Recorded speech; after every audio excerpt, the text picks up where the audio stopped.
Hello, beautiful creatures, and welcome to Mercury retrograde. Oh, sweet Mercury retrograde. I'm pretty excited about this retrograde because I like Mercury retrogrades. I know they have a bad rep, and I know that there's a lot of pop astrology out there that has us kind of feeling very afraid during Mercury retrogrades.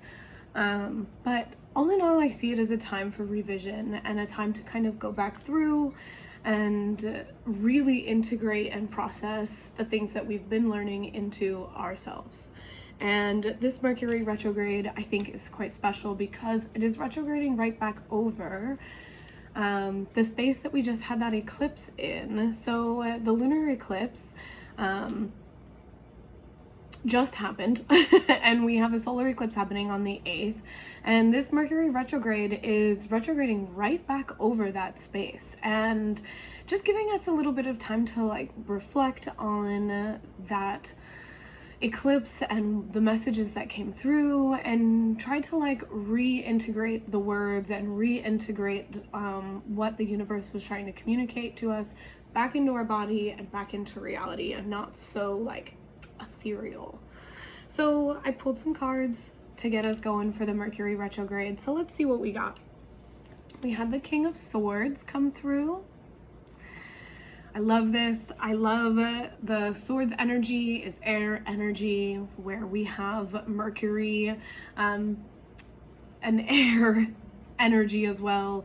So this is a lot of mental processing and a lot of thinking, and honestly the King of Swords are very much so on top of his thinking and his thought processes, and he is very good at being very clear and precise and honest. So this is going to be a good Mercury retrograde to help us get very clear and very honest about those relationship changes that we maybe were experiencing during those eclipses. I keep mentioning relationship changes due to the eclipses happening in Aries and Libra.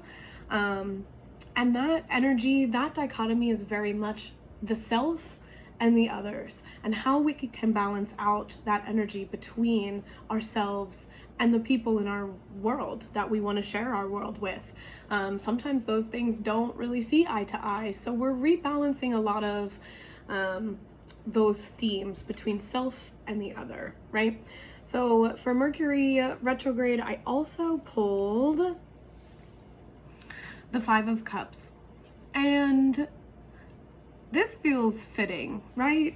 We're getting clear, we're understanding things from a higher perspective, and now that we can see things from this higher perspective, this higher vantage point, I mean, even look at how he's looking down at these cups, we can start to kind of see where we need to maybe make some changes.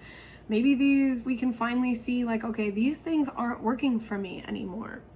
The challenge with this card is turning around and seeing the things that are working. And I think that that's what we're going to be working on getting very clear with through this Mercury retrograde, is what is working, what can I continue to do and continue to work on and process, where is my energy best spent? Probably not in the things that are broken and the things that should be left in the past. We don't need to go up digging up bodies or digging up old stale things. You know, it's time to clear all that out, let it all rest, and move on into something newer and better. We also have the Four of Swords. This is a great Mercury retrograde reminder to just relax, just lay back, ease into this. Mercury retrograde can be very like jarring, jaunting. It can shake things up. It can cause a little bit of chaos with technology because that's what Mercury rules. Mercury rules synapses, electricity, you know, all that kind of quick, fast receiving energy, receiving, giving, like a synapses, or like I'm not an electrician, but like, you know, when wires are touching, crossing, and outlets and such. God. That kind of energy is very mercurial. So those things will be affected while Mercury is retrograding. So, you know, expect those usual delays. Expect the tech delays, the tech issues, maybe some car trouble. Hopefully not, right? Hopefully not expensive car trouble. So yeah, as you can expect those kinds of things, just ride the waves.